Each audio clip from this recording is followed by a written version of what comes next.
Guys, Ninja here. We've got Jace. Hello. Our lovely model here again.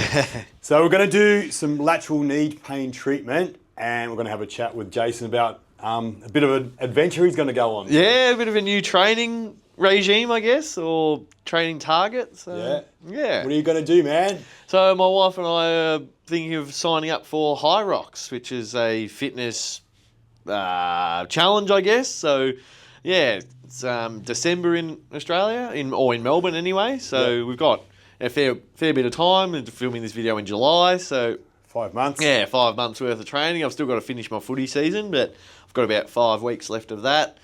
And then, yeah, switch into a little bit of a different training. So it combines strength and cardio at the same time. So we have to do 8 1-kilometre runs, and in between the 1-kilometre efforts, you have an exercise that you have to do, a fitness exercise. So there's a few different variations. I'm not entirely sure of all the distances and everything, but you have to do a sled push with 150 kilos. You have to do a sled pull, which I think is 100 kilos. Walking lunges with a 20-kilo sandbag. Burpee broad jumps, which I think are for 80 metres. What else? There's a ski erg, the ski machine, rowing machine for both 1,000 metres for that. And medicine ball wall throws, but you have to do height. You have to hit a target that's up high. And then there's kettlebell farmers carries with 24 kilos. So yeah, both my wife and I do a lot of strength training and gym. My wife has never really been a runner, so that'll be interesting, and she's already started to do a little bit of running. So we went for a run on Sunday, did some 1-kilometre efforts just to sort of see where she's at with that. Because when you're doing the running, the faster person can't get more than 5 seconds in front of the other person. Otherwise, you actually get a time penalty at the end of your race. So they're pretty strict on certain rules, like when you're doing the sled pull, you have to be standing in one particular box and you can't move outside of that unless you're changing over with your partner. But yeah, my wife's just seen it a little while ago and thought it'd be a good challenge. Yep. So yeah, I thought I'd bring it to Ninja and see what he thinks about it. And yeah, it's a bit of something different. Like we focused on sprints and strength training, but I guess it's not too different. Like it's, yeah, just a few different exercises and different variations. But yeah, it's just adding in a bit more of a 1-kilometre run, which is probably something we don't do a lot of. But yeah. I thought that'd be a bit of a topic we could chat about, Ninj, and yeah, maybe that could be a challenge that I bring to a lift club or something. Maybe, man. So yeah, with what you do already, playing football and the training you do, a bit of sprints in the summer and all the lifting all throughout the year, I reckon you could go and do that without even training specifically for it. Yeah. But if you want to be good at it and not get injured and things like that, it's good to practice specific exercises like pulls and pushes of sleds. I think the sleds are probably the biggest one. Like 150 kilos is a fair bit of weight to push for, I'm not sure the distance, say it's about 50 metres or something like that. Your old quads. But yeah, the quads will but then you've got to go and run a K after that. So I think it's that conditioning of backing up and then being able to run a K. Like I think the running is supposed to be sort of your recovery. Like you're not supposed to really push for the running from what my wife sort of looked into. Yeah. But yeah, so the challenge will be to increase her time of running so that I'm not having to run too slow, because sometimes it's almost more fatiguing if you're holding yourself back from running. Not getting But we've also there's also a bit of match play, I guess, about how you structure doing the exercises, because if she finishes and she's a bit of the slower runner already, then she's going to be more fatigued. So does she do the first half of the exercise and then I do the second? Or do we just rotate after like a certain time, even if you're not fatigued, so that way you're not trying to go into fatigue, like trying to delay that as much as possible? Yeah, maybe you could go first go, and then she can recover a bit if she's struggling to keep up with you on the run. You know, so yeah, and then you can recover a little bit before the run or something. Yeah. So no, it'll be interesting, but just a bit of a different fitness goal, and just a combination of strength training and cardio at the same time. So yeah. How would you go with that, Ninja? How would you go with running out 8 1K efforts? I never do that kind of work, but I think I'd be fine. And do it barefoot. Yeah, that was. I don't know if I'll be able to do it barefoot. Not in the rules. Yeah, it might be, but 8 kilometres is a lot to do barefoot, and it'll be like inside. So I think I might have to wear maybe the Ultras or Some Vivos. Vivos, just have a little bit of padding there on the feet. Yeah. Yeah, I suppose when you're doing all the sled pushes and pulls and that, you want a bit of grip.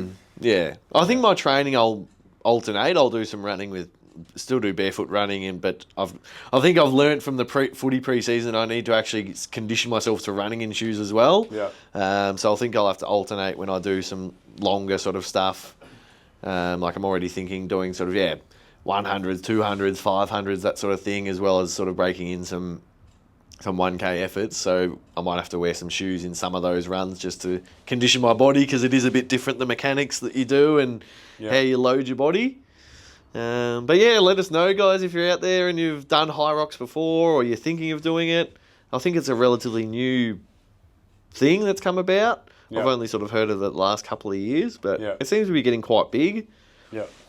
Was the Tough Mudder before, wasn't it? Tough Mudder, yeah, I did that as well. You've done that before? I've done that before, back in, I don't know, when it was 2017. Oh, it's a good something there, mate. flick down there. Yeah. You needed this. Yeah. If anyone's been watching me treat, I'll be... Yeah, give him a bit of a chat. Sorry, what guys. I've been doing. No, it's fine. The patella tendon here going up into the kneecap, the patella. I've been working all through there. I worked all the different bits in here. And then we're kind of working the ligaments through here, and also the IT band that touches down through here. So I'll kind of work that. And then I'm kind of looking for some trigger points in this lateral quad. So quite often you kind of work through these sort of spots here, and it'll kind of, refer down into the knee or the side of the knee where the person has been having their pain. So, but it's sort of, this is a bit of a fly on the wall type of thing, because this is the way that I treat.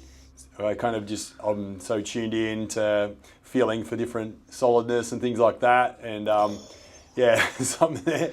But I can have a full conversation with people, but I will still be, won't miss a beat, and won't miss a little bit of a skerrick of tightness. Takes a bit of years of practice to do that, doesn't it, Ian? Just to be able to treat and hold a good conversation at the same time. And it's something that just comes with practice. And it's a bit like people that are new at driving, they'll be talking to you and they'll be going, that's right. They're starting to want to look at you. Look at the road. So but it's once you get into it, you can your thumbs and your elbows and your palms or whatever you're using, they just kind of feel for where the different solidness is coming up, and they just wait on those spots when they arrive, and make sure you hold it until they melt away. Yeah, and there's still moments where you might tune, like you really might find a spot and you go, okay, I've got to lock in on this and focus on that for a bit. But if it's a bit more like a general thing, you can, you can kind of, in the conversation, they'll go quiet. Yeah, that's right. That's a sign that you're like, okay, or they start breathing, or they start kicking, or want to go like this at you. They start pulling faces. So, you've got to watch for all that sort of stuff. Don't just be so tuned into your own conversation and oblivious to what actually you're doing and what you set out to achieve. So, and then also down in here too, there can be some gunk around this sort of section here where the perineals and tib ant kind of are joining in here. So we can kind of look into that area as well. That might be reflecting up into the side of the knee as well. So, clear these sort of spots. So if you do have lateral knee pain, or you do want to do high rocks, maybe watch this video again, and you'll kind of learn a bit more about, where to treat or what to do if you're gonna challenge yourself to, stay tuned. We'll maybe we'll keep you updated on how the training's going. And I reckon they're going to be a power couple, these two. They might win it all. You reckon? Victorian champions, I reckon. Oh, how about that? Yeah, mate. We'll see how we go. Yeah, I think we will. So stay tuned for December. Thanks, guys. Thank you. See ya.